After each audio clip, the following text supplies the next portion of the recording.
You can't do that. Wrong.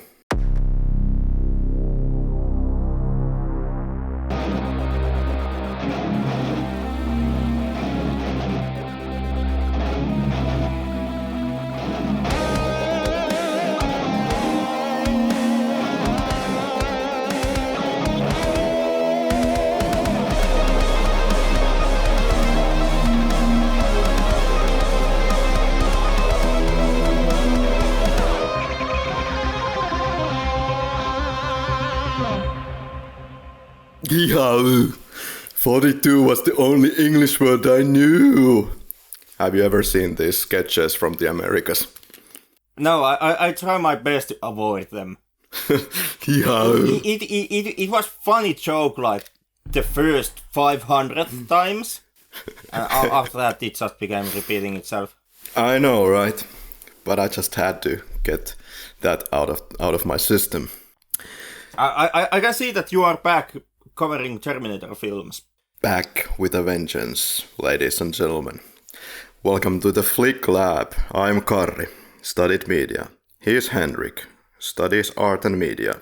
Welcome to the podcast, which covers, and mainly covers, international films, but we do put in the effort to have something else for us, who are not interested in 1930s Martinique, even though it was a fantastic film.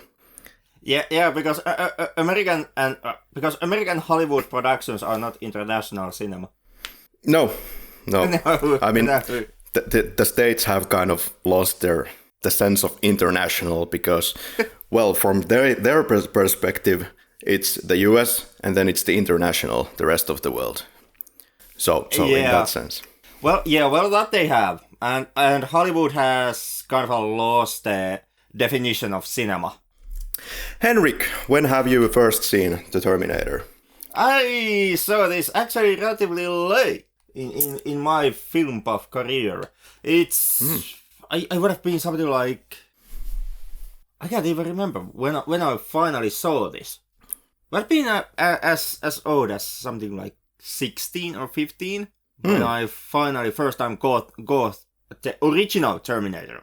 Because I would believe, like most of us, I also first saw the sequel, Judgment Day, and after that, finally managed to actually see the first one. Because for some odd reason, most likely because Judgment Day was the blockbuster, and this is much more small budget, nearing an indie feature kind of effort. The sequel is the one that gets much heavier push behind it and is much more heavily distributed and talked about, and altogether, even as a film, is more iconic of the two. Yeah, I also have no idea when I first watched the original Terminator, but must have been somewhere in the 90s because there is no alternative option. And like you, I think I have seen the Terminator 2 before the original Terminator. For whatever reason, I remember watching the Terminator 2 on Nelonen channel back in the day in 1997, and probably saw bits and pieces before that. But when it comes to the original, I have no idea. No idea. Yeah, because this really didn't get that much coverage, especially in Finland, as a film.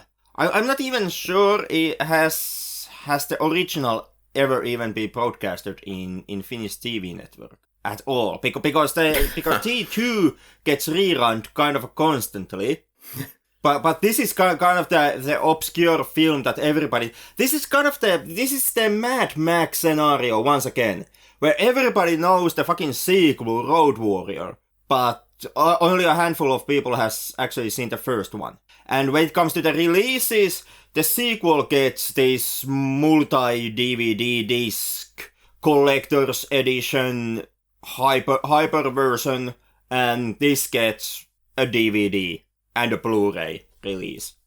Which does look delicious, Henrik. I was able to obtain the Blu-ray, and it really does some great service for the film, which I have always used to watch it from very shadowy VHS tapes with low quality, which is kind of the what you can expect from a VHS.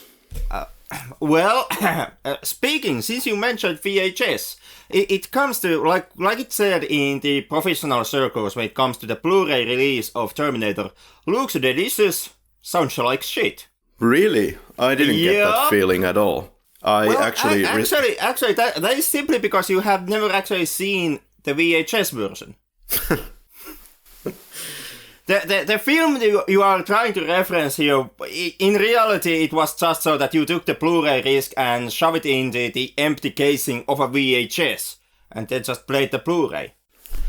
Because the sound quality actually, even though the sound quality in itself is technically, it is more clear in the Blu-ray version, but they did change the audio. It was recorded in mono mix, and in the Blu-ray and in DVDs it's Dolby Digital. And something that actually happens because of this is that even though it is, like I said, it is clearer, so in that technical sense it's better, but it flattens the entire audio plan. The film was shot on mono, and the whole audio was designed to be recorded as mono. So because of that, the Dolby Digital that you get with the Blu-ray, it is much more flattened, and there is certain elements in the audio that are way more lackluster in the Dolby Digital audio work. This is most noticeable in the gunshot sounds, which in Dolby Digital have this pew pew pew effect in them, and it sounds absolutely fucking horrendous. Okay, but I don't think they changed the sound effects for the guns, though. No. They didn't change the sound effects. They simply took, mono recording and simply transferred that into Dolby Digital. And and something was lost in that translation. Because they also didn't enhance certain audio elements in the audio recording by hand when they were doing this transformation, or that's the reason what I do suspect that came into play here. Well, at least they didn't change the sound effects like happened with some of the earlier Bond releases on Blu-ray, where you have and suddenly it's so that I'm against, and I would still say that the Dolby Digital is better because it's not. Yes. Get that noise out of this fucking podcast. Yeah. I'm not hearing another statement of this nonsense. You have to. Because this is supposed to be an ultra-violent action movie with guns. And the gun sound effects sound like shit. Really, the pew pew pew is really actually distracting once you hear and remember the mono recording. Okay, well, apart from the sound of the weapons, at least they have taken the original master files of the music, so that sounds more surroundy and much better and clearer, and the mono is reworked, and unfortunately it comes with some of those, surroundish type of experimentations on the weapons and something. And like you said, the rest can then sound more flat, because that's what it is. And sometimes in these releases, it is kind of distracting actually, because the music, for example, can sound the best out of the entire film runtime and most surroundish, while the actual dialogue is then what it is. But at least they have used the best possible sources for the material that they have on Dolby Digital, but they messed up with the sound of the guns. All right, I'm willing to give that one. Which is kind of a problem in this film, because guns are something that are used quite a lot. Yes. This film is directed by James Cameron. This indie, not so well-known director directed also the sequel Terminator 2. Yeah, and has recently made a bunch of films, unfortunately. And will be making some more films. Unfortunately, may I emphasize. Like Avatar 3, 4, 5, 6, 7. Like 70 sequels to Avatar, which already was a pretty abysmal and bad movie to begin with. And is going to make, or is already talking about, a new trilogy for the Terminator. Yeah. He's now trying to make a comeback into the franchise by shoving bunch of money at the latest one, The Dark Heresy. Whatever happened to the creative James Cameron? I guess the same thing that happened to Ridley Scott, who also has gone completely bonkers on his later days. That is true. I guess they get a little bit lazier. Of course, that is still to be seen in the case of Cameron. Maybe Avatar 6 will be the greatest film in the universe. I don't know. I don't know about the lazy. Because on the idea side, like when it comes to raw ideas, I would say James Cameron and Ridley Scott both have been equally ambitious. But the problem more is that the end product or the result of those grand ideas is better not to be discussed about. In that case, it's better to discuss Arnold Schwarzenegger. Great guy. Built muscles. Used muscles to build career. Yeah, actor, politician, ex-bodybuilder. One of the best bodybuilders of all time, or so they consider. Everybody knows him from Conan the Barbarian, except the people who are more of the millennial type, whatever that actually means. Also starring Commando, Predator, True Lies, Total Recall. Terminator 3. And Eraser, and Sixth Day, and Junior, and Lynch, and Jingle All the Way, and Collateral Damage. All the classics. Oh, the fucking classics, once again. Jesus Christ, Arnold. Would it be Linda Hamilton? Yeah. What? Why don't you go and name the latest films from Linda Hamilton? That should be an easy one. Okay. The 6-year hiatus, or how long has she been off the spotlight? Curvature, 2017. Sunday Horse, 2016. Yes, yeah. She legendary became disenfranchised with Hollywood, and well, she had already transitioned into TV series before this time period, but eventually moved out of her mansion. And did she go as far as Louisiana, if I remember correctly? However, these days most kind of has made it her business to stay off the radar and do these smaller parts here and there, appearing quickly on this TV show and that TV show, kind of making a few episodes in and taking the paycheck, and otherwise trying to shed that Hollywood actress image of hers. Yeah, and because she was just out of the frame of Children of the Corn, he was cast into this film. Yep. All the classics. More notable moments from her life. During shooting of T2, she suffered permanent hearing damage in the elevator. Just had to bring it back here. Yeah, now he's trying to stay under the radar by appearing in the latest Terminator film, The Dark Tomorrow. Well, if it's a shit show, then hopefully it will stay under the radar. And if it's the greatest Terminator ever made, then all the best for her. And seeing how it is once again a new Terminator film, how could it be a shit show? But it's produced by Cameron. Jim Cameron. Well, fuck off. But it's directed by Tim Miller, fresh from the fame of Deadpool. Who is a capable director? I give him that much. At least judging by Deadpool. But, I would make the case that even you didn't like Deadpool so much that you are now enthusiastic about Dark Legacy. Or Dark Fate, however these dark shits go. Dark whatever.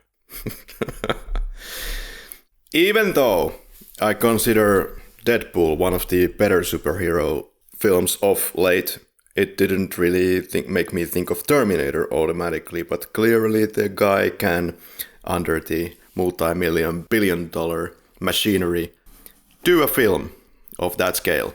Most likely, yeah, because he's able to come up with a rather good product with under a limited budget. So I would say when it comes to the skills, Miller has those. And if you didn't guess it just yet, we're doing Terminator 1 now to celebrate the upcoming Terminator. Is it now 7? I forgot.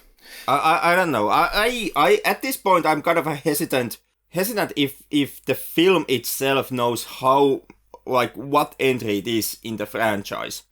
But Henrik, we have Edward Furlong. He's back in the film to do a small cameo, as I hear. As a what? This is gonna be an interesting episode to edit. Okay. Then we have Michael Biehn, also known from Aliens, as it turns out. Yeah, James Cameron regular here. Done quite a lot of work with James, and then also a bunch of other stuff. Because Michael Biehn's career somehow, after the James Cameron days, Biehn's career kind of faded.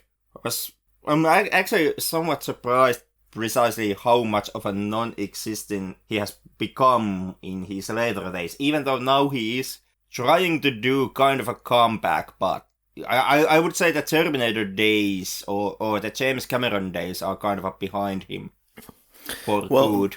Then we have Lance Henriksen, thank God, playing Detective Hal Vukovich. I mean Terminator, or is it Detective or whatever it is. Best known for his ripped ear in Alien 3 ending. Best known for that pop culture product that you have consumed. Because Lance Henriksen is the guy who you have seen most definitely in somewhere, because the dude has been in basically in everything. If you have seen a movie, Lance Henriksen was there. Or if you haven't seen any movies, you have seen a TV series, and Lance Henriksen was there. And if you have avoided both movies and TV series, then you played Mass Effect, and Lance Henriksen was there. That's an overexplosion of Lance Henriksen, so... The dude has like 250 actors credits under his belt. How old is he again? 250? I don't know. I would say 2,700 already. Then we have Earl Boen reprising, well, not really, but, these timelines don't make any sense in Terminator or in this podcast, so... They also don't make any sense outside of the franchise. Earl Boen plays Dr. Silberman. He's a criminal psychologist. Yep, and also extremely hardcore video game voice actor. Oh. Because his resume is even longer than fucking Lance Henriksen's. And it's like, it's basically every major video game franchise somehow carries his name in the acting cast. He's been in Metal Gear Solid, he's been in the Monkey Islands, he has been in World of Warcraft, that small indie game that absolutely fucking no one played. Like if you have played a video game after, the release of, I don't know, goddamn Soldier of Fortune 2, you most likely have played a video game that has Earl Boen in it. Well, these are so big names that I guess we have to go to less known names. Oh, I'm sorry. It's Adam Greenberg doing the cinematography. And did the T1, T2, and Ghost from 1990. Originally born in Krakow, Poland, but an Israeli American, as explained in the T2 episode. Anything else about the cast and crew? Not really. We have kind of covered all the heavy names from the list. After this one, after these guys, it becomes kind of a list of fading careers, if you don't count in Dick Miller, who is that guy on the left, or the dude who makes a side role in pretty much basically in everything. In here he's clerk at the pawn shop who sells Arnie a bunch of guns, and then he's the main hero's neighbor or the Mr. Flutterman in the Gremlins movies, and like a ton of these small I'm here parts in different films. Paul Winfield unfortunately passed away in 2004. Apparently he looks like shit in this film. I just thought we could bring it up. Because dead, guys. Yes. Also known for Star Trek, The Wrath of Khan. Yeah, and kind of faded away completely after the 90s. like Mars Attacks was, I guess Mars Attacks was the last really a big name production under him, since that was directed by Tim Burton. And before that, I would say Rennie Harlin's Cliffhanger. And to wrap it all up, there is Bill Paxton appearing as that one punk that Arnick Yes. took over. Yes, thank you. Can't forget that one. No, also from Aliens and Twister and other mainstream films. Would it be scene by scene? Well, why not? We start with the jerkily flying HK machinery in the futurist scene. I'm surprised that they left that kind of a jerky flight into the first shot of the film. But they did. They tried to avoid that, but they just couldn't quite avoid that in 1984 with this budget. But other than that, I think this scene looks really amazing. It sets the tone very well. It's kind of it is an opening that grabs your attention immediately. Most notably because there is a lot of colorful lasers going pew pew pew and people running, and also a huge load of human skulls. Yeah. There was one shot where in the foreground you have the skull.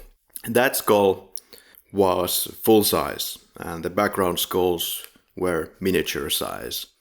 And the cinematographer was smart enough to bring something more real into the forefront to give the idea for the audience that the rest of it might be real also. Then we get to the titles, where we have music that is kind of out of sync, actually. It tries to present the heartbeat of Schwarzenegger's Terminator, who does not have a heart. So, according to the composer, it's a combination. It's a combination of the love theme and Terminator's heartbeat. Yeah, Brad Fiedel was not too interested about the film in the beginning.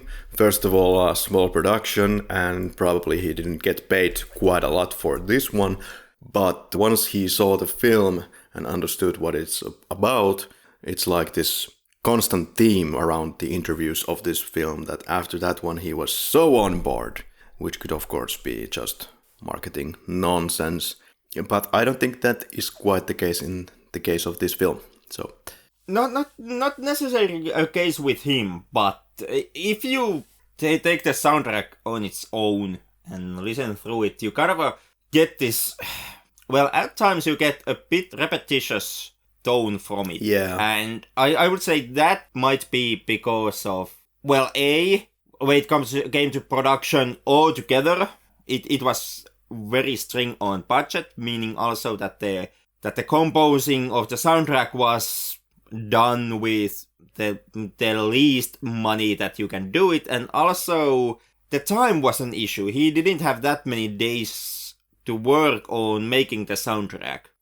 True. My understanding is that he was quite on a limited time scale here, but managed to pull it off. Brad Fiedel was playing with kind of experimental systems, and he was able to put on this very mechanical, very what we call the Terminator-ish music, and he struggled to keep the music in sync with the other element that he was using, whatever it was. And I feel that sometimes you can hear that the music is out of sync, and it's definitely not as tight what you get in the Terminator 2, where everything is just right. Yes, surprisingly the sequel that got all the money put into it sounds and looks and, well, hell, even feels more polished and more grandiose. Absolutely. And I also feel that in this film they could have made it feel quite a lot more polished if you would have left out some of those Stan Winston animatronics, in fact, because the Arnold faces are fooling no one. Yup. There are a couple of FX shots later in the film. Yeah, I'm sure we will get to that. That actually look more fake than anything in the cabinet of Madame Tussauds. But the argument for using that fake head was to give more depth for the appearance of Arnold, where you can see the eye inside the skull and all that. But for me, it just kind of takes me out. It wasn't worth it. That kind of sounds like an explanation that James Cameron would come up with. And they even admitted that the makeup came to look much better than they thought it would. And as far as I'm concerned, they could have just gone with the makeup in most of those scenes, if not all of those moments where you see the fake head. Yup. Then again, something that James Cameron most definitely did not admit was the source of his goddamn story. A dream. 2 episodes of Outer Limits. What? Yeah, like there was this huge debacle after the film was released where Harlan Ellison, the sci-fi author, actually sued the entire production, or MGM, for copyright infringement of 2 of his stories. Yeah, and Cameron got a gag order, and later on he told the full story that it was all bullshit and he came up with it himself. So. Yeah, or like they settled it out of court.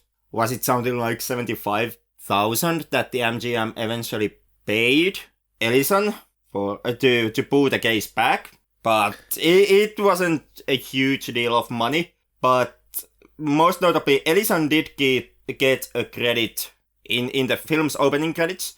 But there was something like the third of the sum that MGM paid Ellison was held back a number of years and only paid after that time period had elapsed if Ellison agreed to keep his mouth shut and not to actually disclose what happened to the public. Yeah, I understand that Cameron was totally against the whole decision to put her name on the credits.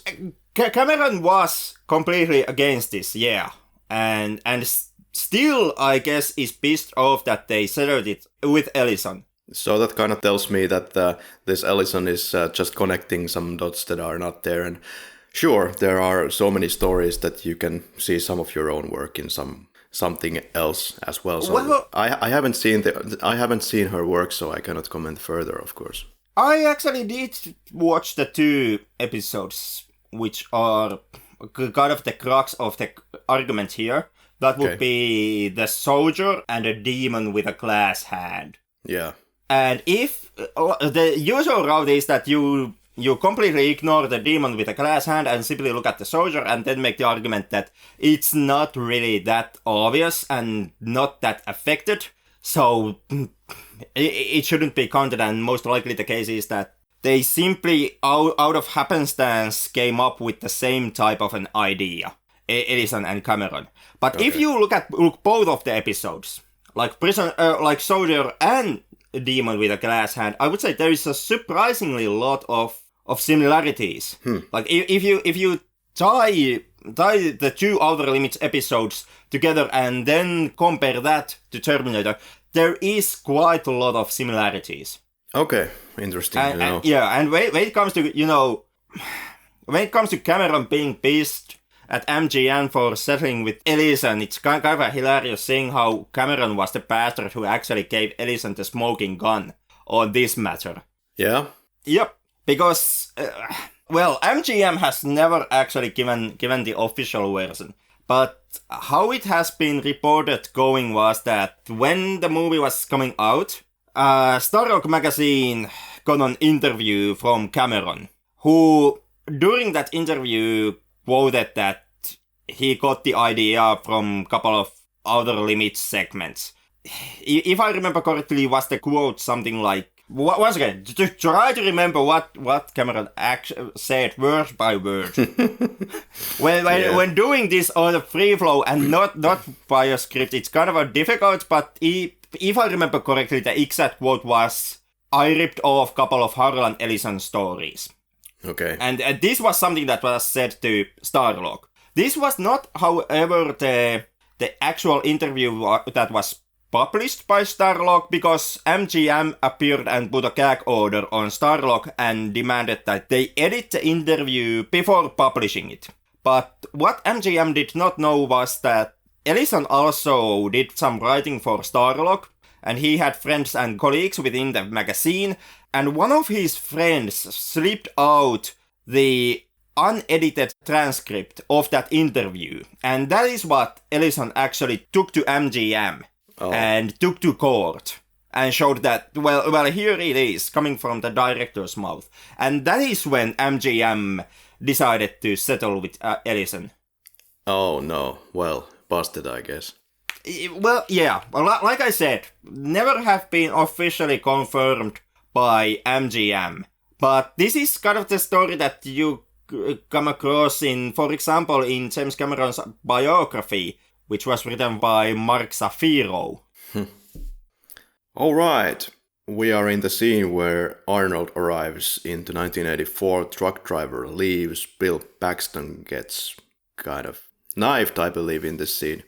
Reese arrives. It's 12th May 1984. Interestingly, there's this text in the police cars. In 1984, in this film, there's actually two versions of what is in the police car.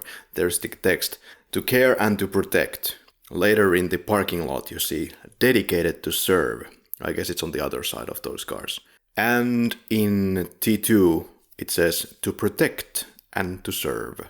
Now, both of these were filmed in California. When T1000 arrives to the house of John Connor to get more information about the foster parents. So there was some story about this. Was it that they were just updating like their slogan in the real LAPD police forces, or what was this about? I'm not sure, but that's how they changed.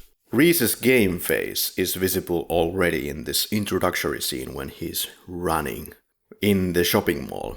And later you see it when he's throwing the pipe bombs at the 800. You know, this, ha ha ha, I'm gonna get you now face.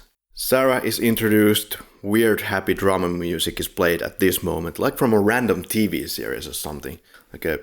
Of course, we have to admit that Brad Field was under pressure, under a little bit of time only to do the soundtrack. Not sure if this happy piece of music is even on the soundtrack. Could have been. I haven't listened to it in a while, I'm afraid. I'm not completely certain if on the official movie soundtrack, if it holds any of the licensed songs. Because the film does use a number of actual songs that have been licensed. So you think that this Sarah Connor introductory music was something else, not from Fido's keyboards?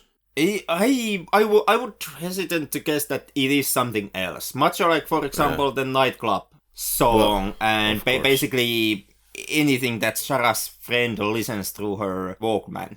That's true. Those are clear cases when there's somebody singing, actually. I don't think it was Fiddle singing, but we could check that out after this episode. It most definitely don't sound like Fiddle. Maybe he's as talented voice artist as me. Terminator is in the gun store, and the weapons seller actor actually died only recently in January 2019. Was he shot? Yes, in this film. Wrong.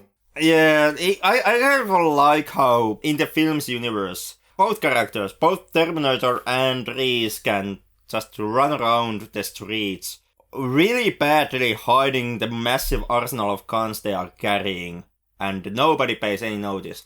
Like this is something that caught my eye when Reese was introduced in the film, while he's being chased by the cops, and he manages to get that shotgun, which he hides under his coat. And if you ever actually have tried to quote-unquote secretly transport a shotgun under your trench coat, it is actually hard as hell and most likely to fail.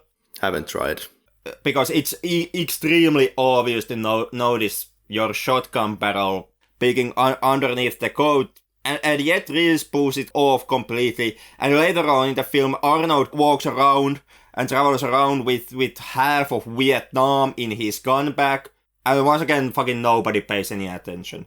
2 points. Michael Biehn is a pretty skinny actor. Second point, he was wearing this kind of a coat that has this massive sleeves, so it could kind of help him out.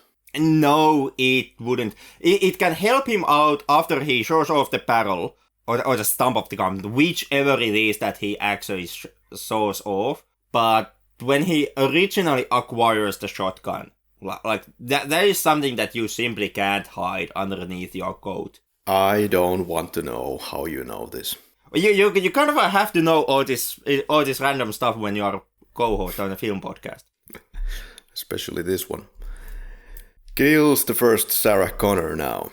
They noticed that the laser is not on in the first shot. I read that Arnold had to push on this laser so that it would be on, and it would require like a battery power at the time because they were not able to get different kind of laser than this rather electricity consuming laser. And they see the news on the television. Telly, you're dead, honey. Reese has a war dream.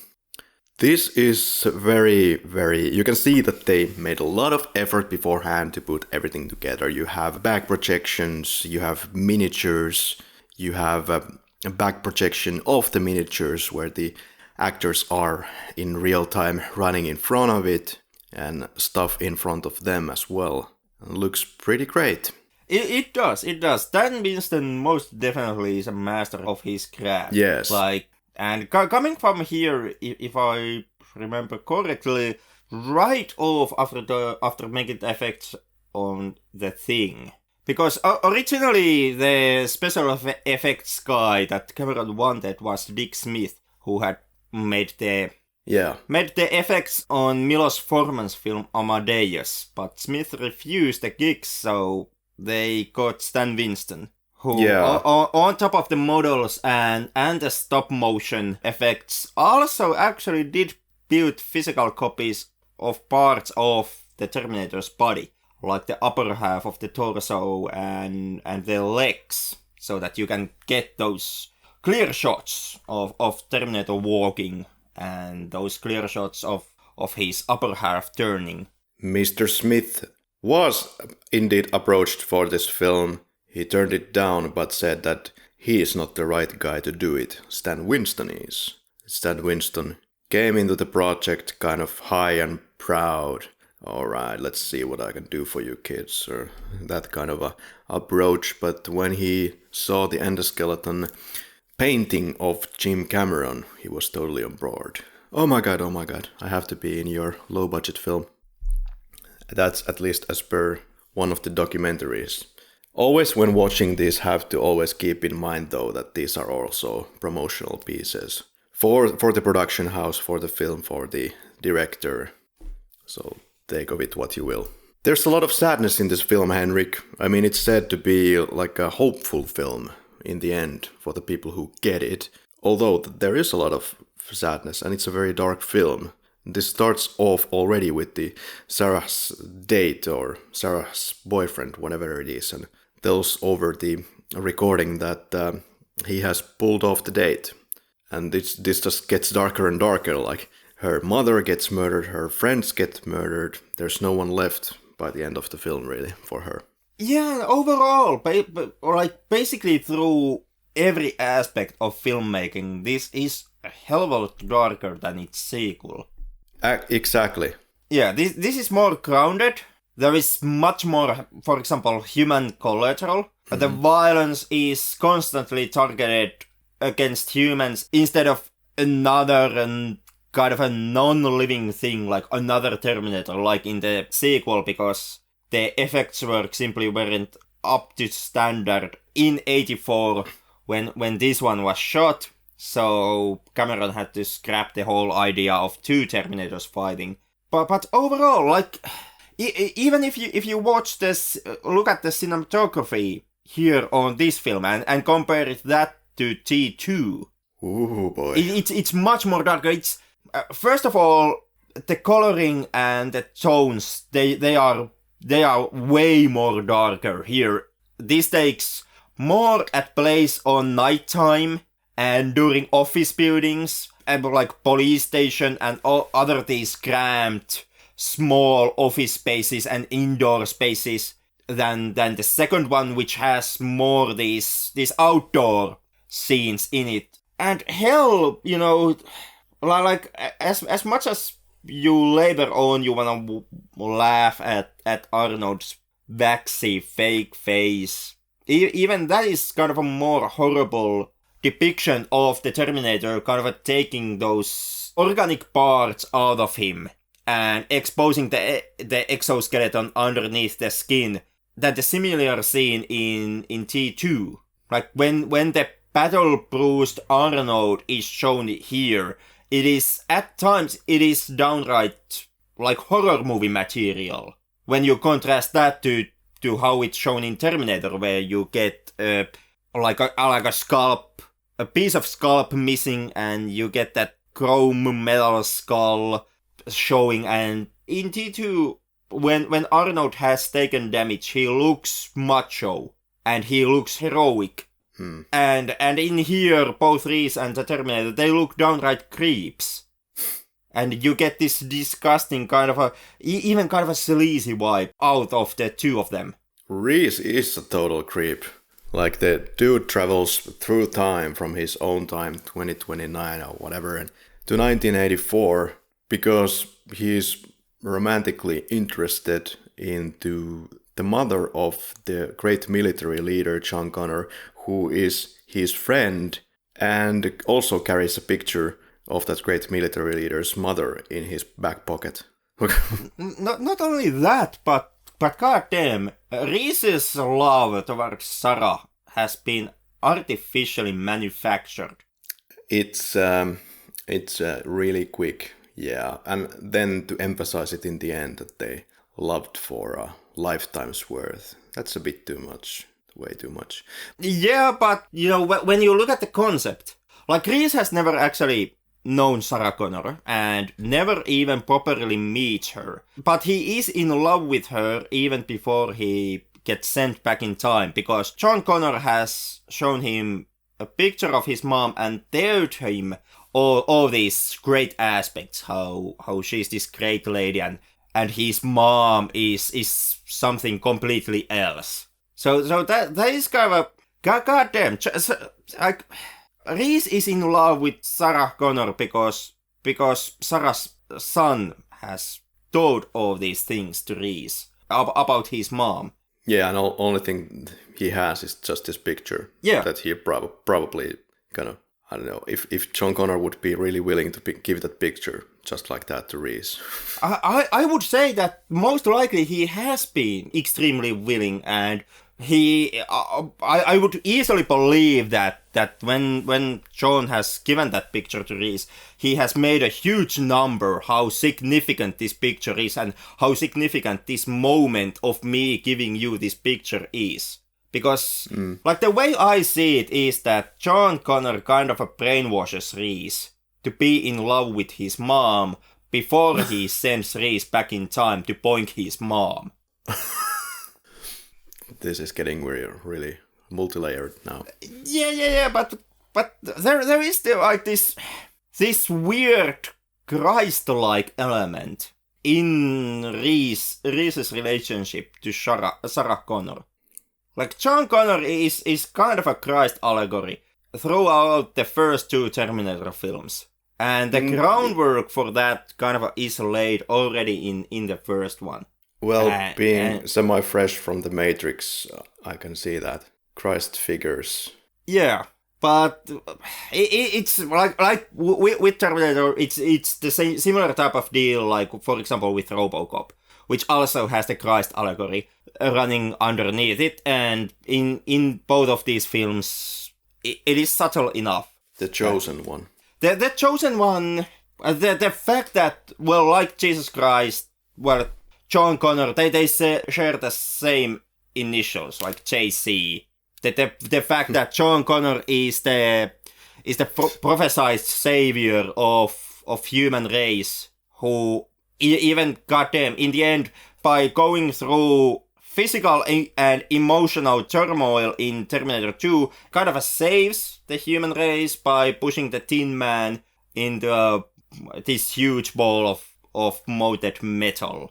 And the fact that, just like in Bible, where God kind of recreates himself as Jesus by simply using, I don't know, some kind of a Bible magic to get Mary pregnant without himself physically taking part in the act. In here, John Connor sends Kyle Reese back in time so that Kyle can boink his mom and this way give birth to Kyle. So there is this mysterious kind of a supernatural element on how John Connor and Jesus Christ both are being conceived.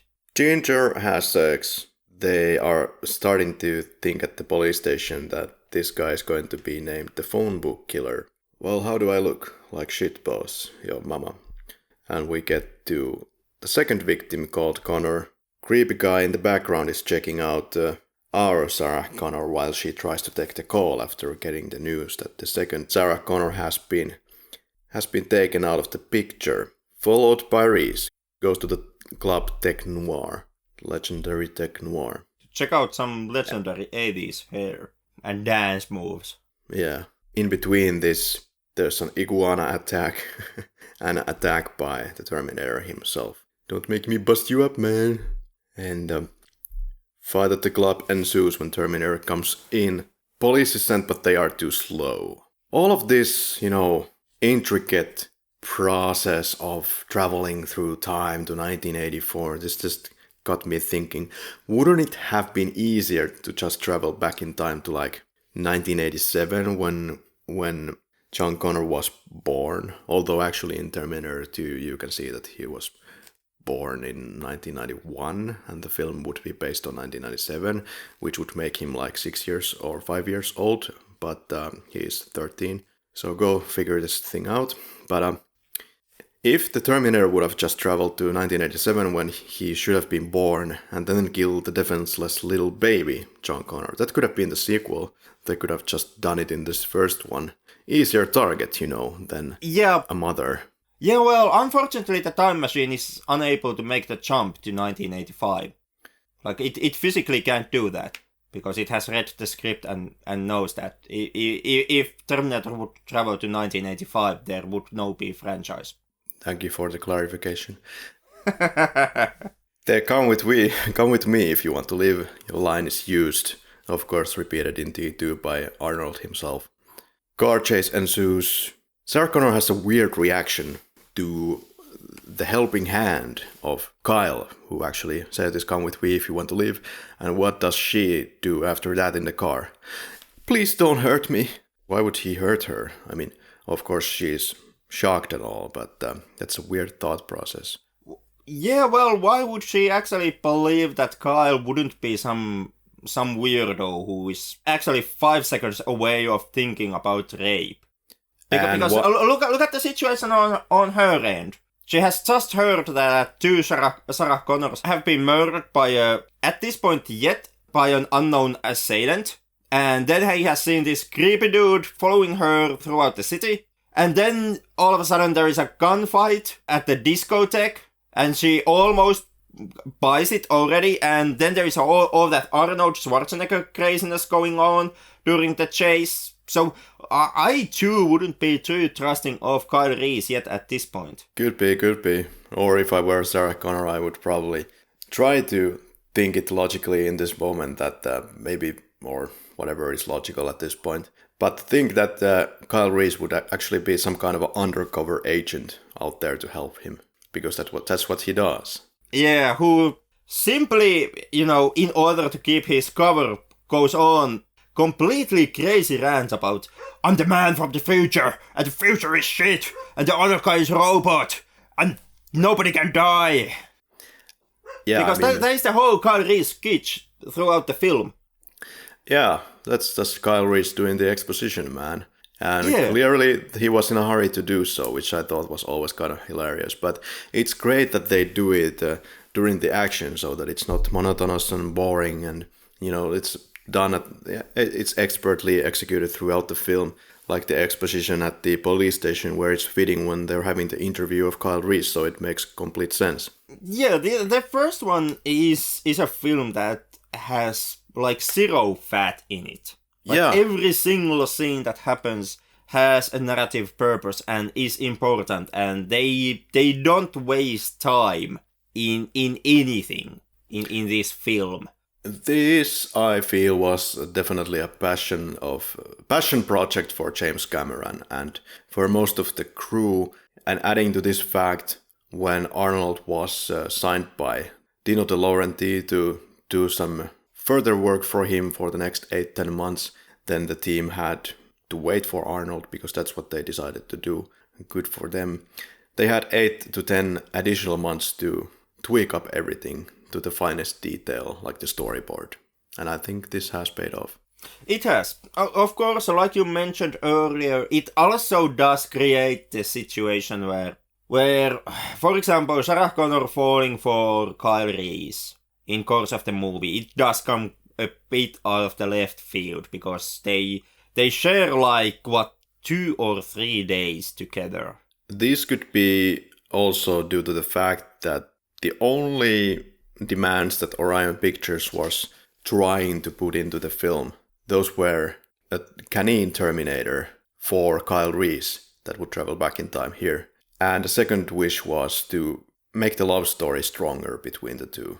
And James Cameron said no to the first idea and said yes to the second one. Which may have been the right call to make. Yeah. To defend the producers here. Because, god damn it, if the love story element wouldn't have been there, and I can see how rapey the whole I must conceive John Connor scene could have been had the love story been on a lesser footing than it now is here on the film. Because it barely can be taken as consensual in the finished film, like in this finished version of Terminator. And if it would have been any bit more obscure, Sarah Connor falling over Kyle Reese, there would have been a strong possibility that it would have given the whole sex scene quite uncomfortable angle. Yeah, there's a lot of exposition indeed. The 600 series had apparently rubber skin, and then they got the real skin, and the machines don't feel physical pain, and they do not appear to understand human emotions, as further shown in T2. So, this is the question for the night. So, would a machine still get smart enough to kill humans? And to what end, if they can't feel things? So what is the non-feelings-based logic to kill humans once again? To save the planet from the evil humans? Again, to what end for a machine, for a non-caring machine? Or is the brains of the Cyberdynes smarter in the headquarters than at T-800? Possibly, and most likely. But you don't get it from the main characters of the film. That T-800 definitely doesn't understand emotions until he's been programmed or he's let in, for example, in the T2 to learn, and he does, but he still doesn't feel or understand. He just understands it mechanically. You get this feeling, so you cry. And once again, we are in the same trenches as in the T2 episode. But if you don't feel, de facto feel, then why bother? Why do anything? This is kind of the same discussion that we had in Matrix. Yeah. You also voiced your displeasure with these sci-fi films that don't fully explain why does the AI turn against humanity. Before we get too deep into the trenches, you could of course take it like that the humans were making these things. They got smarter, they were programmed in for some purpose. Something went wrong in that, in the sense that they just now view the humans as an enemy, and there could be that there is no actual point to it at all, and you could just consider it as some kind of a virus. Well, yeah, maybe that would be the kind of a most logical kind of a take here. Yeah, because if you don't feel, why do you conquer? What's the point of you being at the top of the, bolts and brains chain? Yeah. Of course, the kind of a problem with that is that I don't know if they already if I remember correctly, they already mentioned this in T2, but they most definitely make a huge point about this in Terminator 3, The Rise of the Machines, that Skynet receives a consciousness, that it once again, we have an AI who becomes conscious of itself, and that is pretty much the only explanation that the franchise has ever given to us on the question why Skynet turns against humanity. Yeah, but But the crew didn't become enough conscious to make a good film. Yeah, that they didn't. But yeah, I'm with you. The Skynet turning against humanity is never explained that well in Terminator franchise. I don't know. Did they try to explain this in Salvation, where there was the weird CGI construct of Skynet's face that looked exactly like Helen Bonham Carter, and that had some dialogue. I don't know if Skynet tried to make its case there, because I don't remember that film that well at all. Whether it was explained in Terminator Salvation or not, I'm sure that nobody cares. Well, James Cameron sure as shit didn't care. Because he never wrote down an explanation why Skynet attacks. If you take this as a kind of a meta aspect, in that case you get the reasoning why the war has happened, because it ties into the whole post-Watergate Cold War paranoia-esque feel that the society and the world had during the 80s. It was the running theme back in sci-fi during those days, that there is a super AI that becomes conscious or becomes not, but something goes haywire in those cases, but the end result is that the AI either does or threatens to do a nuclear launch. In Terminator, Skynet wipes off the entire humanity by causing the nuclear war. And it masquerades this by making it look like it's US and the Soviets shooting at each other, but in reality it's Skynet, and the humanity gets wiped out in the nuclear Armageddon. In War Games, which also is low sci-fi film about supercomputer going nuts, so in there, the computer tries to start a nuclear war because of faulty programming. So the supercomputer becoming sentient and immediately deciding to cause a nuclear holocaust is something that was the hallmark and staple of 80s sci-fi. So that, of course, in meta way, that explains why Skynet turns against Skynet. Because that was kind of the mental zeitgeist of the 80s, and this is 80s sci-fi film.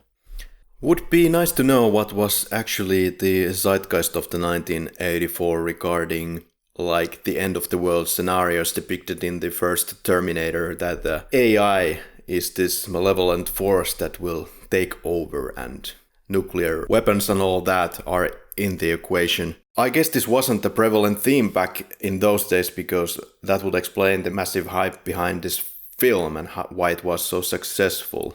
$4 million was it that was put into this production? Let me check that real quickie. No, a little bit more. It was 4 or 6 million, something like that. Still peanuts in the end.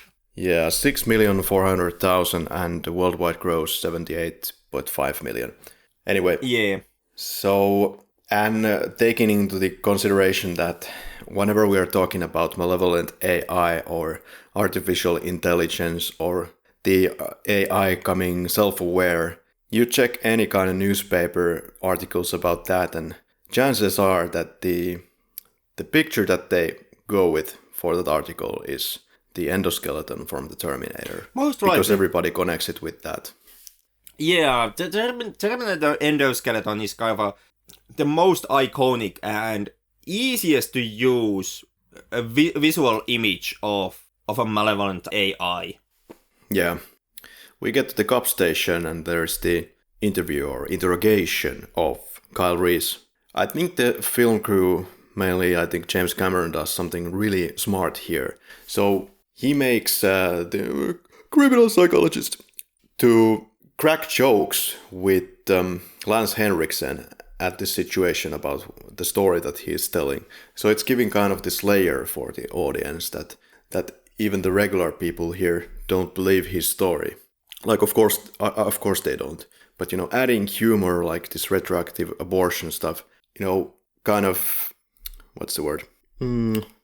Yeah, well, it kind of ironically gives gravitas to what he's saying in the world of the film. It does, and it the interview also, or the interrogation, whichever this actually is, since we are dealing with a shrink here, it also works once again as an exposition dump, where they very sneakily can pass by you all the mechanics of the time travel.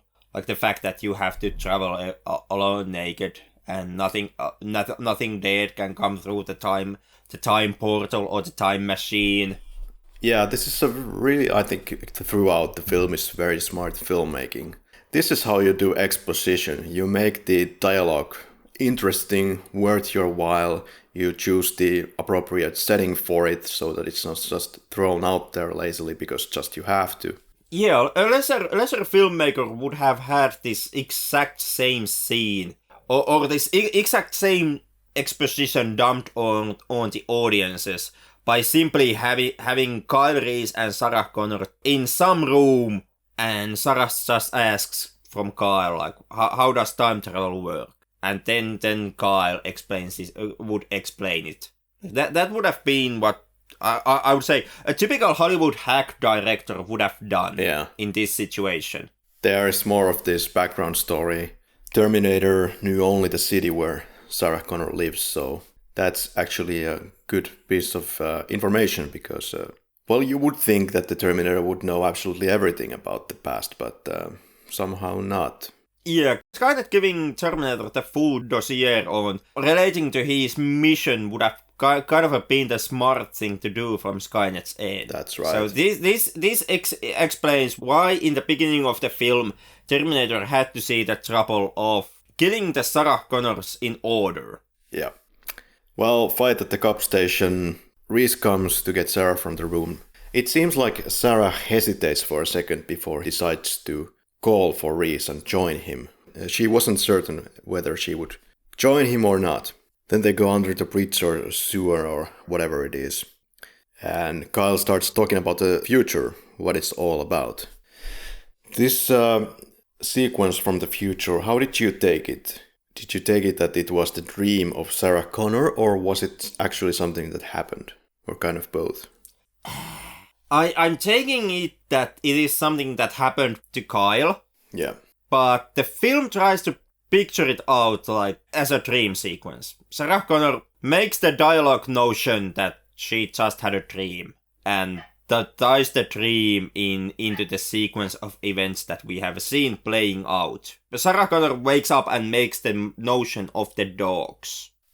Yeah, to me it then would seem like when Kyle Reese is telling the story, then it's actually so exciting that Sarah Connor falls asleep during it and then starts dreaming, which I guess doesn't make much sense. I would take it so that she hears the story and then falls asleep on Kyle Reese's lap and then tells that she saw a dream about some dogs, most likely wiener dogs, so not connected in any way.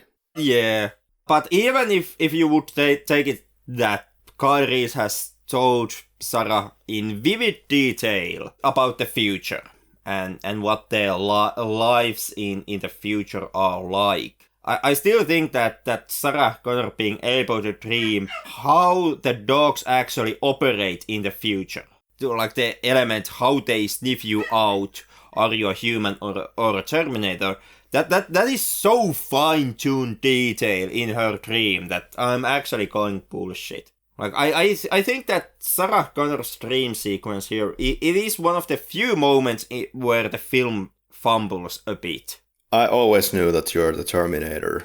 I can hear the dogs barking. Well, I would say that can't come off as any kind of a surprise to our listeners who have had to listen to my monotonous voice for 59 episodes already. No, but really sneaky. So that you're more the feelings-based. I got you there. Well played. But it's time for Fuck You Asshole.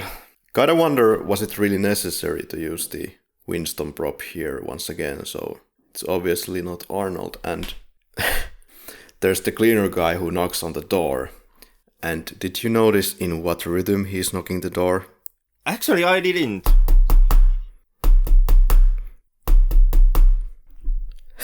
That went completely past me. God damn it. Yeah.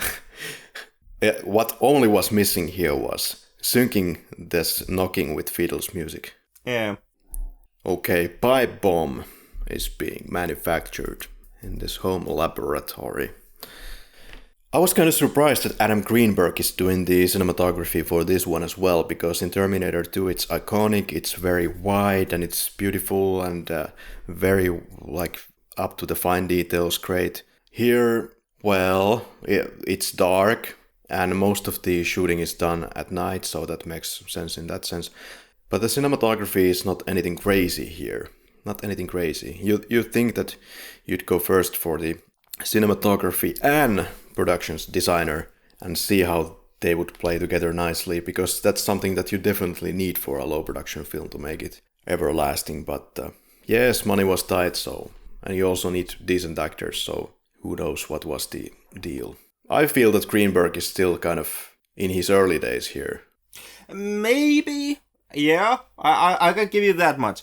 Even though I do feel that at times, like there are moments where the cinematography is really groundbreaking.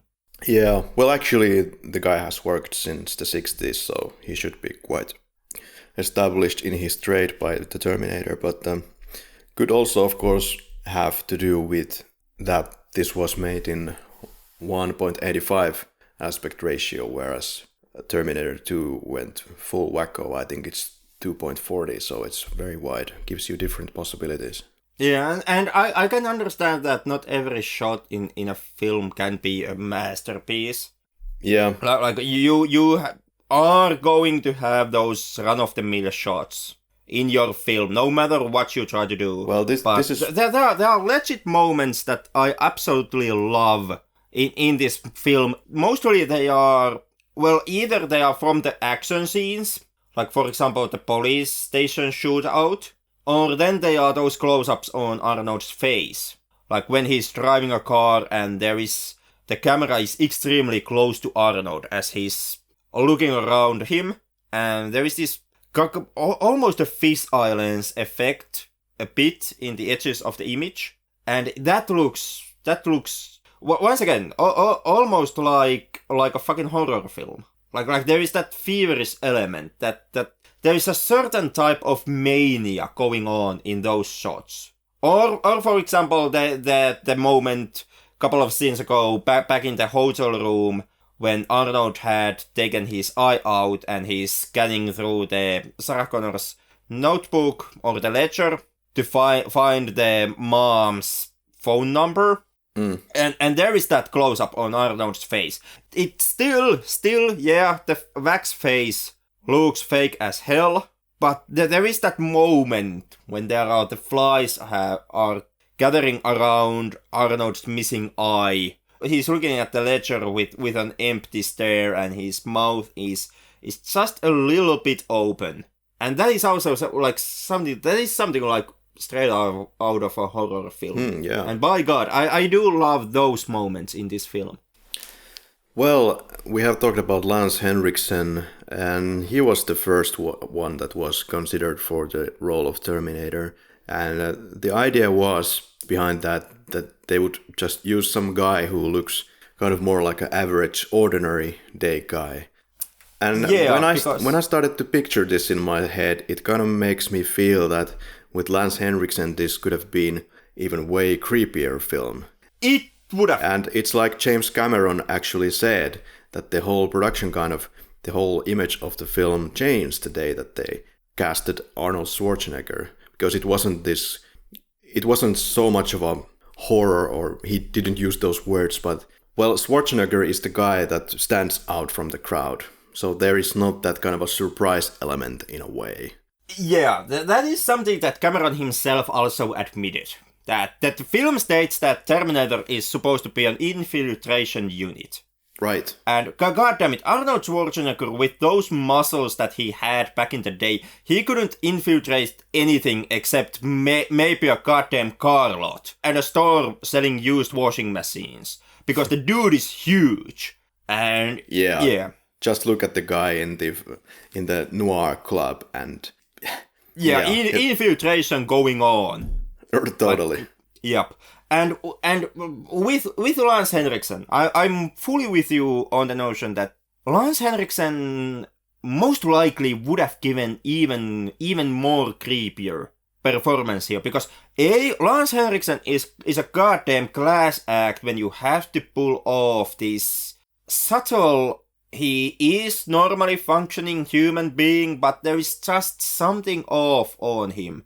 Yeah. Like something behind the eyes, which you can't see because he acts completely natural, but you kind of get this feeling. Like if you watch some of the pivotal episodes, for example, from the TV series Millennium, or watch him in Aliens, where he actually does play a cyborg or android, or any of these where Henriksen has to portray a character that by all means is completely functioning normal human being, but behind his psyche, he either is made up, like an android, or there is something going on with him psychologically. Yeah, there's a good reason why he was cast as the android for the Alien sequels. Yeah. And he still has that kind of certain coldness to his looks. He was also playing the Terminator when they were trying to convince that one producer to get interested in the Terminator, the film. Lance Henriksen was sitting at the office fully on his role and had some kind of a metal teeth in his mouth. Yeah. Just standing there robotically and creeped everybody out. Somebody was like probably 5 seconds away from calling the police. Then finally James Cameron came into the room and said, "Oh, Lance Henriksen, hey old buddy." So that kind of eased up the tension.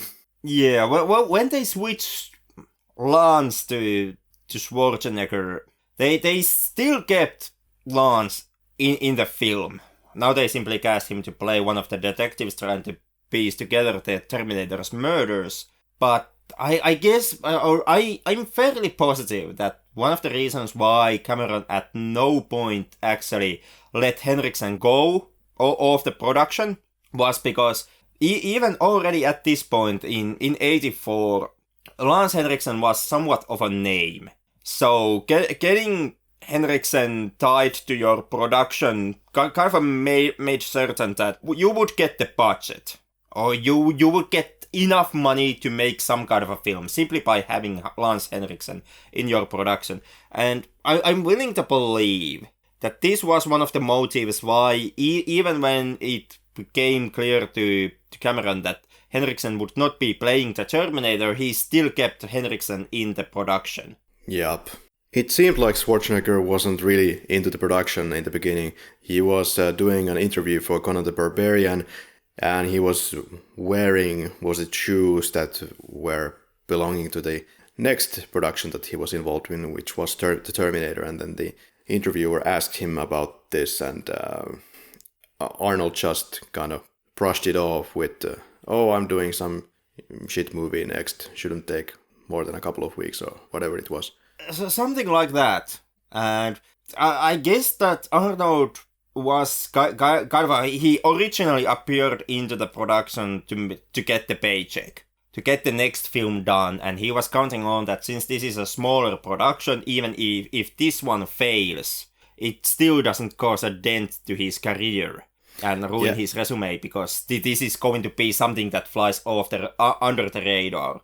If it would have been a stinker, he would have probably not been nailed to the cross because nobody would know about it. Yeah. But I feel like these were coming from his mouth or his thoughts before he started shooting it. Because there was legitimately a period where he was really excited about the film as well. So, who knows?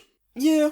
And I guess also Cameron became excited about Arnold, because when Arnold originally voiced his interest towards the project, this was before Cameron and Arnold actually met face to face.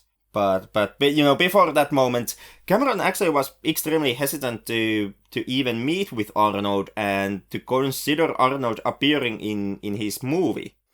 Yeah, well, it went this way that they were considering him for the role of the hero, but then James Cameron was not too into it. And when he was prepping for the moment to meet with Schwarzenegger, he was ready to pick on a fight with him to get rid of him. Yeah, he was. But before he could pick up the fight, Schwarzenegger then said that, well, Jimmy, I'm not interested in this hero's part, but I would like to play the Terminator.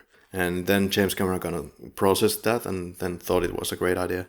Yeah. Schwarzenegger started to talk about how he kind of visioned the villain of the film. And it was those discussions with Cameron that actually won Cameron over. Kind of interesting that you would not even think about casting Schwarzenegger for the baddies role because, well, the end result is what it is. But I guess they were so hung up on, so in their head, going with something on the likes of Lance Henriksen, so that didn't even cross their minds. That could have been the case, but I'm not completely sure about it because when it came to thinking about who to cast in the role of the Terminator, the whole process is kind of a clusterfuck, where you can't find a common nominator between the different actors who were considered. Because on top of Lance Henriksen, some names that were thought or were approached to play the Terminator were Mel Gibson, who is a slim character and not that muscular type, but also Sylvester Stallone and O.J. Simpson. And O.J. Simpson. And from these guys, Mel Gibson and Stallone turned the script down and stated that they were not interested. And with O.J. Simpson, he was too beyond reasonable doubt to play a killer. But for example, with O.J., you kind of have to ask what actually were they looking for, because O.J. also is very big and muscular type of guy. Well, yeah. Yeah. Yeah, like in which order was this process going through? Like, did you first consider Stallone and then Schwarzenegger was your second option, or what? Yeah, and when you look at the acting careers of these people, like Mel Gibson and Sylvester Stallone, okay, they are action stars. I can understand that you are considering them to play the Terminator. Lance Henriksen has done pretty much everything, so yeah, he has the range that you can simply picture yourself a project and picture Lance Henriksen into that project. But yep. O.J. goddamn Simpson, I mean, that the dude's background coming to this was in comedies. Like he made his landmark in the Naked Gun series. And there is like the role of O.J.'s role in Naked Gun and the type of film that is Terminator and the role of Terminator, there is something completely different from the Naked Gun films. Like it's fair to say that when it comes to O.J. Simpson and Terminator as a project, the role just didn't fit like a glove. Well, I don't know about that because he is also known for terminating armed robbery and kidnapping. that he is. But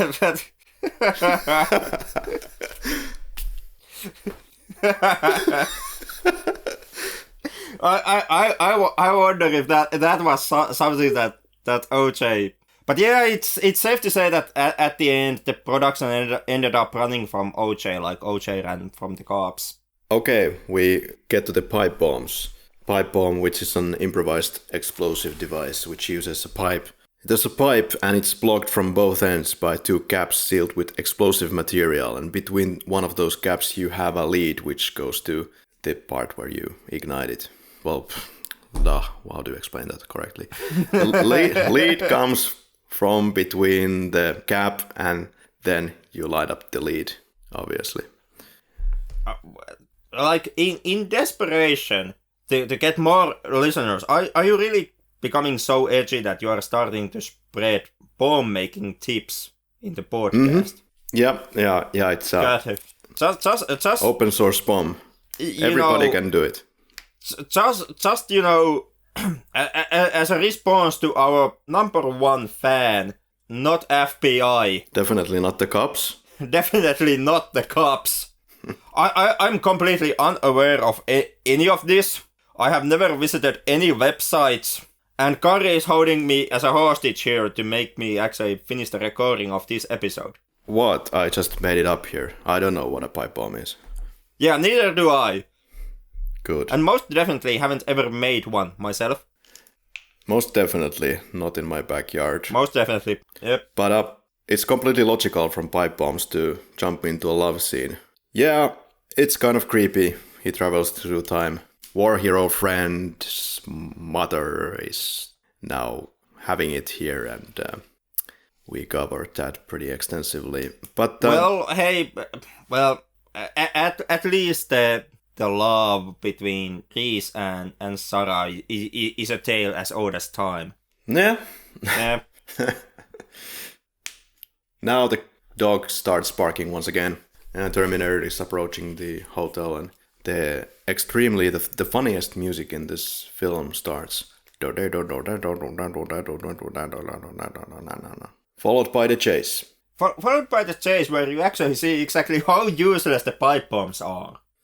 Well, I suppose they are as useless as you see in the film. They can be extremely useful or useless depending on how well you made it. Don't ask me how I know this. Of course, I'm just making it up as I go. Of course. I never made a website. Yeah. Let me just be completely clear with that. But yeah, the pipe bombs scene here, all they actually made to cause is a puff of smoke. But most importantly, yeah, they're as useless as in the game Future Shock. Yeah, also... I guess it depends what you pack inside that pipe bomb. But you can imagine that it's going to escape from either that end or the other end of that pipe, and it's going to explode in very specific directions. And it depends very much what you're going to pack inside it, how it's going to explode, and how much damage it's going to cause. Talking now, of course, completely hypothetically, I must address. Yes, I could believe that is the case. But most importantly, there's Spartan burgers before they get into this highway shootout. Wouldn't you want to taste Spartan burgers? So it happens that Kyle Reese gets injured, so the minigun or whatever he's using is more lethal than any of this pipe bomb.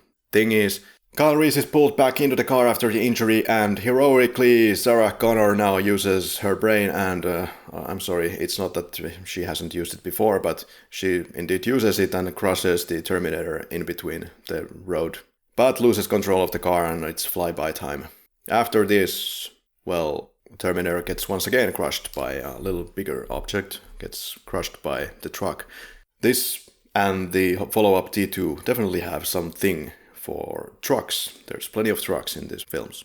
And it's kind of reversed situation actually. Here it's the T800 who is meeting the truck driver, and in the T2 he even asks a question, "Are you alright?" and gets stabbed by T1000. So it's almost like the Terminator 2 is full of callbacks to the original. Yep. So they have to leave the car, and the car is crushed by the Terminator. He thought the best course of action is to crush the car further and not crush the actual heroes of the film. That's how the magic script goes. Then they get to the intersection, and Kyle Reese stays behind, and Sarah Connor keeps running with her in real life broken ankle. I don't know how that's possible, but that's apparently what happened. In her own words, she had not sprained ankle, it was actually a broken ankle with severed ligaments. And they had to schedule the shooting so that every day at the last moment of the shooting she would come out and do her scenes to put the minimum amount of pressure on her legs. It's only just a little problem here that she keeps running throughout the film. Kyle Reese plants the bomb into the back end of this truck. James Cameron wanted to shoot and blow up a real truck, but they couldn't do that because they were filming in front of a police armory, so they needed to build a set at Fantasy 2 in Burbank and blow up a miniature tank instead. And the tank environment had to, of course, match with things that were shot 10 days before, in principle. So there were a total of 42 explosions done for the tanker truck, beginning from back to the front. And the first attempt really failed. Somehow there was tension in the wiring for the model, and it was so tight that the front wheels of the truck took off and the front part collapsed. But they were already blowing it up, so they had to make the model once again, and it took a few days, and then they did it and it was fine. But it's a glorious explosion, Henrik. One of my favorites I've seen in film. It's great. It is a really good explosion. Yeah. And I was pretty convinced that this is a real truck. Couldn't tell the difference. Yeah, me neither. Well, Schwarzenegger has been grilled, so he's not coming back, but his endoskeleton will be coming back with the power of stop motion and Stan Winston props. And I still do maintain that it looks pretty damn good, the stop motion here. I do maintain that it looks kind of clunky. It depends, I guess, from which individual shot you're referring to. When he is back projected, I believe, when they are about to close the door inside the warehouse, that's where it looks kind of clunky. But there are moments where it looks better, but I still maintain that it looks clunky. Yeah. Of course, the thing to count in here is that, once again, Stan Winston did make a physical replicas of some parts of the Terminator's endoskeleton. Absolutely, Henrik. There is this one that is now rising from the flames, which I believe is all the way through the full-size endoskeleton. There you definitely see it from the beginning to the end. Then you have the upper torso part. Then you have separate legs. Then you have separate arm or arms that are used in the press. What else? Was there something else? I guess that covers the physicals that they made. Yeah. But of course, they are used in combination with the stop motion shots, which makes it a bit harder to call out individual scenes or individual frames from the stop motion work. Because they constantly kind of switch which they are using. Are they using the stop motion or are they using the physical replicas? Yeah. But overall, the stop motion didn't bother me. Like I can point out some scenes where the stop motion is clunky, more clunkier than in others. I would say the biggest offense here in that regard would be the moment when they have escaped inside the factory, and there is that hallway shot where you see the entire endoskeleton of Terminator walking slowly. You mean when they're closing the door, right? Yeah, just before they are closing the door, like that hallway shot of walking Terminator. I would say that is from the maybe from the clunkiest end of stop motion in this film. Yeah, I was kind of wondering how this stop motion would look if you would kind of update it a little bit, because nowadays, of course, we have the very simple technology, in fact, where a software can analyze all the individual frames. Let's say that it's the stop motion frames, and judging from one frame to the second frame, it can, from that entire scene, read what should be in between that first and second frame to kind of artificially add more frames into it, and it should look seamless. I wonder if they could pull that off and what it would look like. Just food for the thought. Yeah, I am really hesitant in using that technology for two reasons.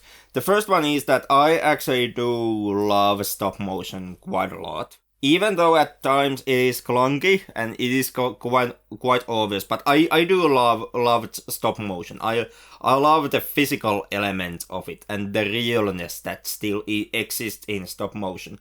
But the second problem I have with the technology you described is that in my experience, and of course, there most definitely there are cases to be found where this problem does not come up and where it really is seamless. But I have faced these situations where I have seen that the algorithm has been used and it has tried to kind of guess the missing frames. And it has looked quite bad, in my opinion.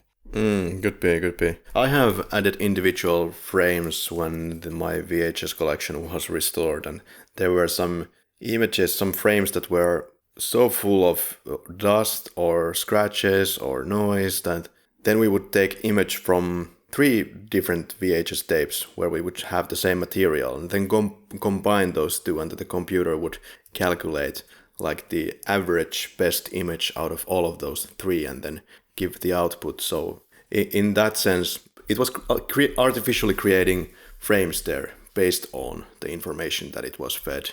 And that looked fine. Hard to say. Depends on the instance what we're doing. And I guess. But I have a set number of experiences. So a set number of instances of experiencing the disconnect between the actual film and then the computer-generated frames. So I'm a bit hesitant. Whatever the result, I would probably not even want a version officially released where we would have something like that done to the original Terminator. I'm just interested purely in my technical bubble, how it would look like. I think films should be left alone how they were made, if it wasn't really a fault. In most cases, yes. Because, well, the whole should film be left alone. That ties into the whole director's cut and the final cut. Like I've seen good director's cuts. I've seen films that have been saved by the director's cut. Heaven's Gate is one, and from Ridley Scott, the Kingdom of Heaven.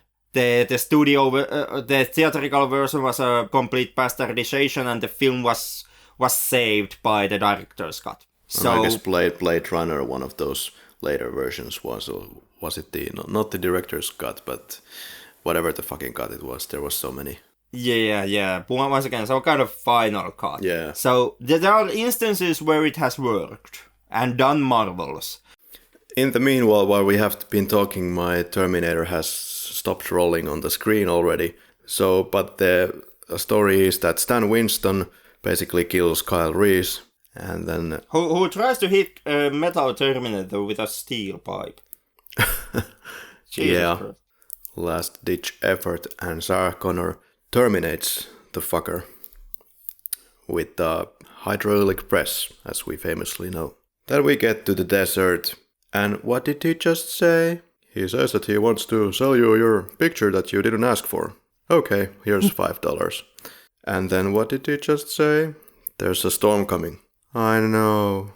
And drives into the storm. Very poetic. And roll credits. Yeah, drives into the end credits. That's the Terminator, Henrik. That is the Terminator. Favorite performance? I'm kind of tied between Linda Hamilton and Michael Biehn. Oh. Yeah. Linda Hamilton has most range in her acting work, but I did like Biehn's subtle nuances. For me, this was kind of a battle between Linda Hamilton and Arnold. And I'm still not quite sure. I'm still not quite sure about that, but this is an iconic character that Schwarzenegger has made, but basically it's just himself doing things, so I'm gonna go with Linda Hamilton. Yeah. Not taking anything away from Schwarzenegger either, because unlike the common illusion appears to be, it is actually really hard to play a Terminator and these robotic characters. Like, people constantly make the notion that it must be super easy when you don't have to show emotions and you just have to do stuff, but actually that does take quite a lot of effort and skill to pull it off. Yeah, and I paid attention that in this film the Terminator seems to have more facial expressions than in T2. So I think Schwarzenegger is still kind of working on the character. For example, when he falls on the windshield, when they escape from the club, he gives this kind of a surprised face. And also when he's shooting with his shotgun, is it at the parking lot? So... Yeah, he does give us kind of a pissed emotion. Yeah. What's your favorite scene? It would be the police station shootout. It would be, for me, actually, this is kind of weird, but when they're sleeping under the whatever structure and we see the flash forward. I don't know why, but yeah, that flash forward part is really, really cool. Yeah. All the future stuff was really affecting. Favorite quote? There was that one line, the really famous quote, which has kind of carried the entire franchise. Like what? I can't remember what it is. Wait a minute. Yeah, it's that. Look at it this way. No one's gonna care in 100 years.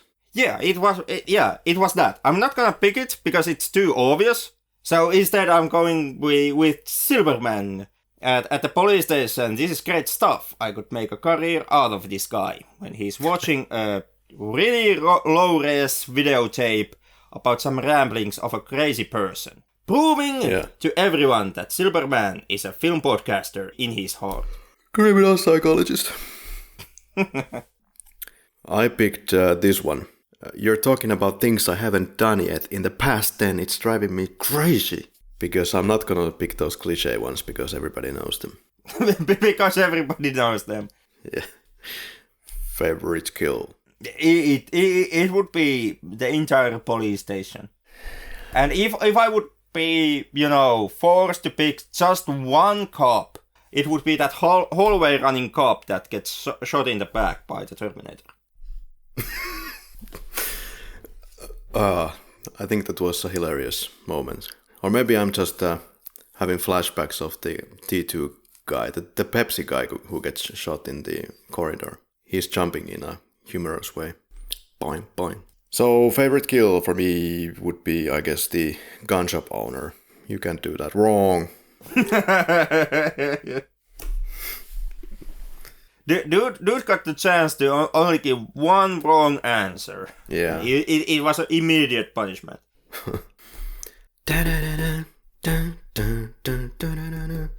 Would you time travel with me to 1984, Henrik? Like, is there something that you miss from the 80s, as far as you can remember anything of the 80s? Not really. Maybe my birth and the chance to abort myself. Right then and there. Oh dear. I would be in the hospital, taking myself from my mom's womb and immediately take the baby and throw it in the nuclear garbage. Like, off with this. Then I would travel into the past and rescue you so you could do this podcast.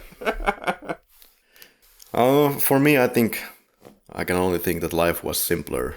I was reading Donald Duck without actually understanding what I was reading, and I could play outside. Everything was more simple, yeah. It was, and everything was more kind of a safe and secure back in those days. Because you didn't understand the frailty of human life and all the complicated things that comes into, being an adult. Yeah, no bills to pay. Yeah, no bills, no bills. First image that comes to mind would be that goddamn, what is the tank Terminator? HK. HK. Weren't HKs the flying ones? Weren't they kind of all of those non-human-like Sentinels? I don't know. I don't remember. But anyways, from the very opening of this film, the moment when the tank Terminator rolls over the pile of human skulls. For me, it's always the Tech Noir Club in general. When I think about the Terminator, yeah, Tech Noir. It has those dank 80s dance moves. You got me burning. Which image best exemplifies this film?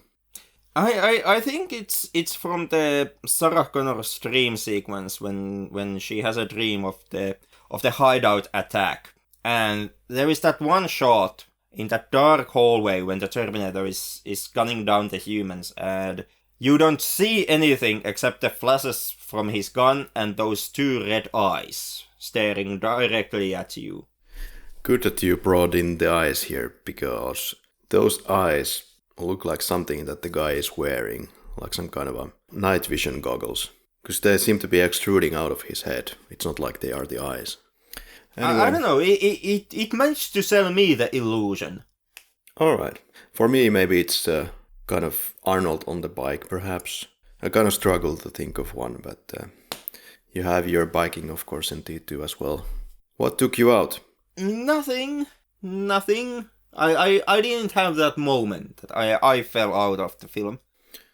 Not really, no. But, well, if anything, then the Arnold prop heads are not up to par, and their use was often not necessary, if necessary at all, really. So that's all. Yeah, I was thinking about going with the prop heads, but I don't know. I still, honest to God, I still stayed with the film for some reason. I guess it was the cinematography, saving the prop heads on those moments. And having those really creepy close-ups. Yeah, I was wondering if they could have used like a lower lighting when the Terminator was in front of the mirror repairing his eye, but I think that would have not even masqueraded the props anyway, because we have the nightly scene in the truck and they use the props and it's clearly a prop, so it wouldn't work, so never mind about that.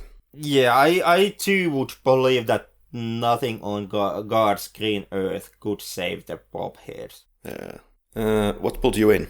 The apocalyptic opening of this film. The film started and I was with the film from the get-go. Yeah, for me it's the hilarious chase music before the tanker explosion.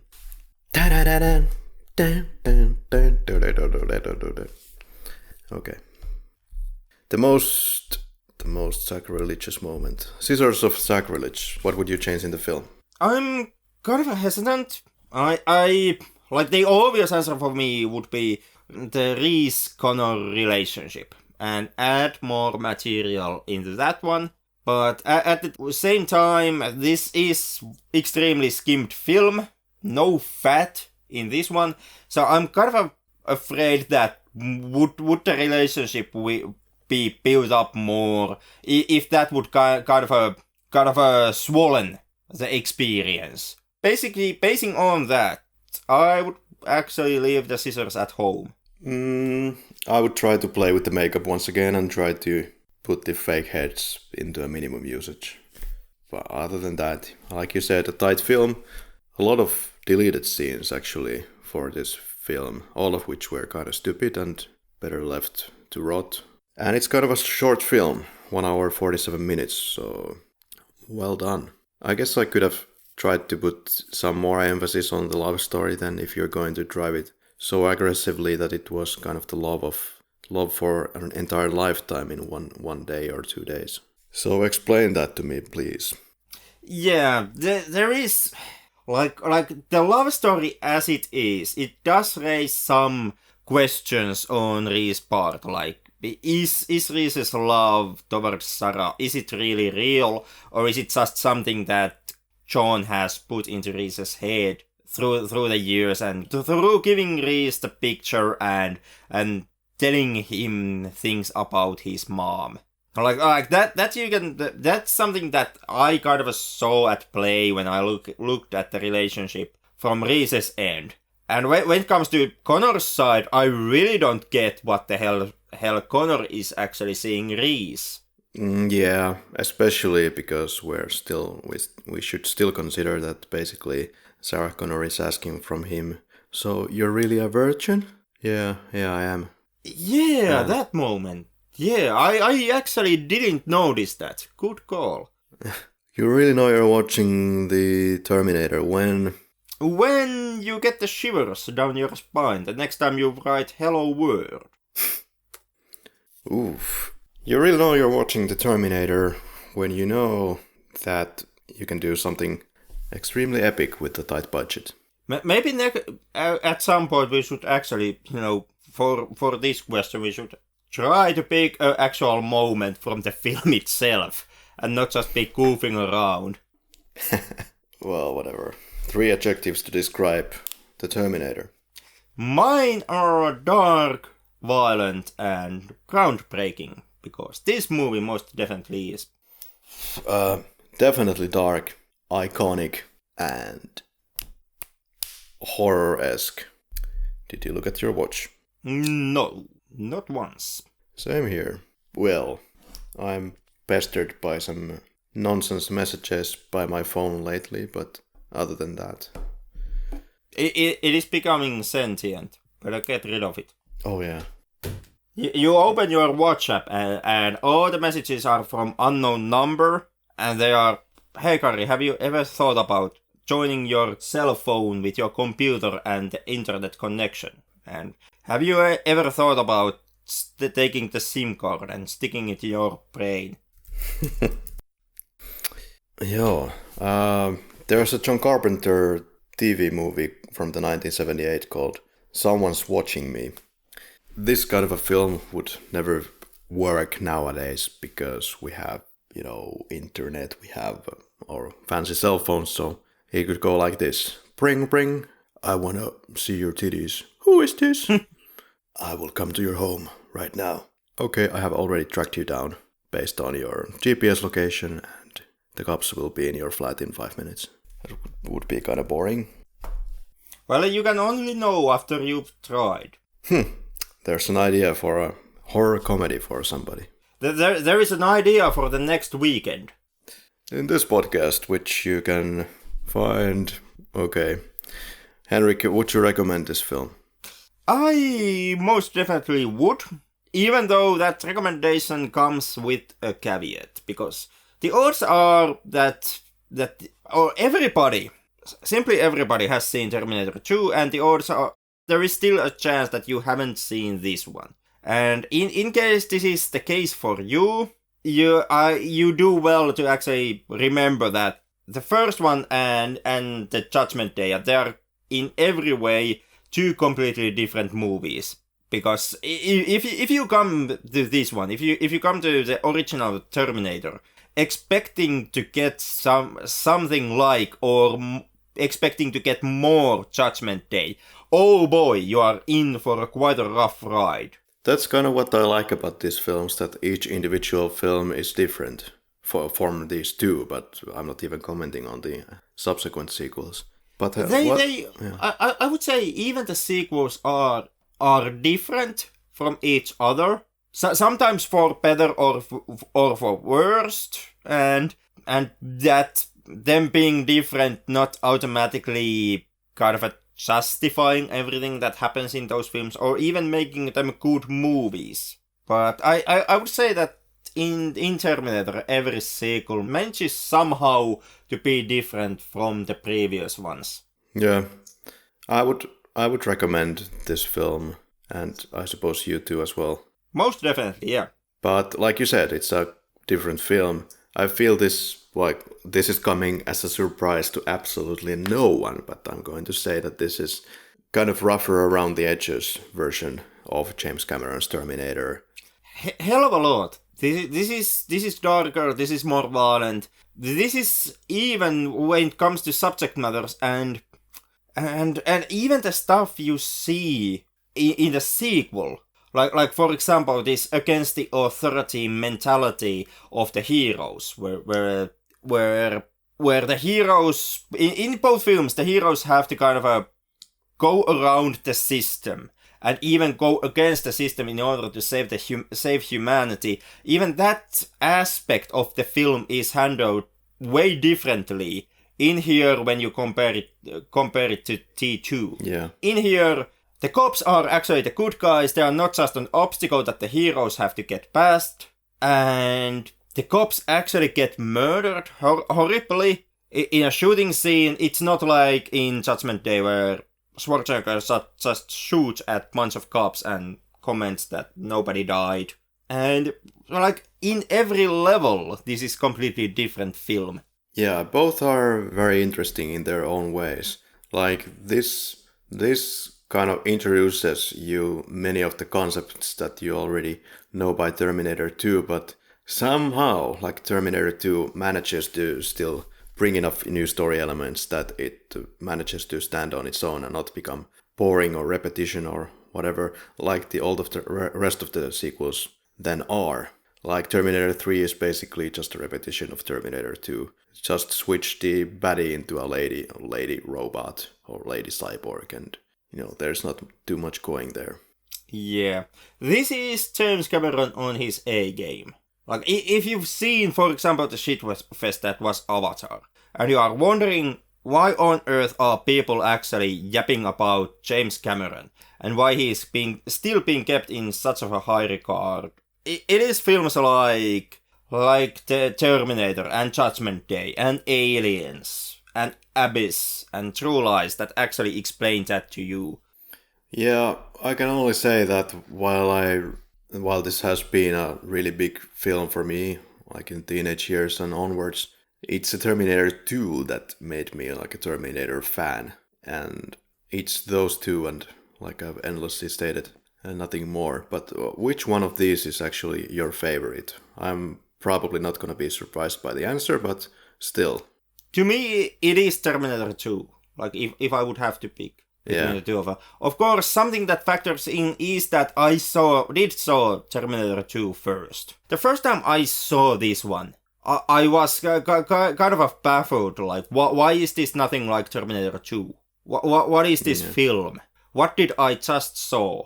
And it was only after I had seen it again, and I finally managed to pull my head out of my ass and realize that I have to meet this film as an individual movie and not just something that should give me more Judgment Day.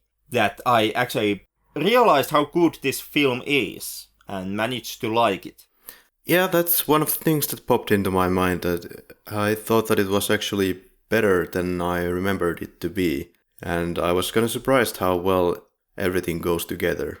Like you said, fully working unit in every scene. Whew. Would that be it for this week? I guess that would be our week this week. Alright, yeah. You know where to find us. All over the internet. I don't think I have to remind you. But if you insist, YouTube, Twitter, Instagram, Facebook. That's all from my part. I'm ready to get the hell out of the lab once I get my lab coat away from this door. It's stuck there. Could you help me a little bit? I could, but I won't. Oh. I'm gonna leave you here and I'm gonna actually take... Hey, is this your laptop?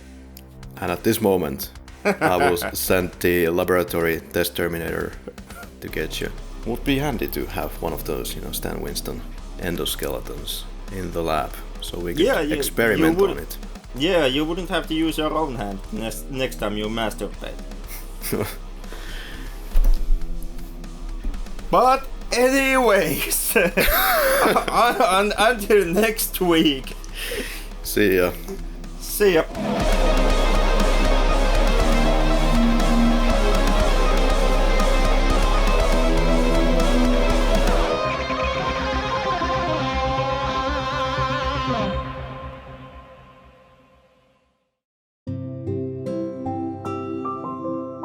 And Karri is holding me, and Karri is holding me, and Karri is holding me, and Karri is holding me, and Karri is holding me as a hostage here.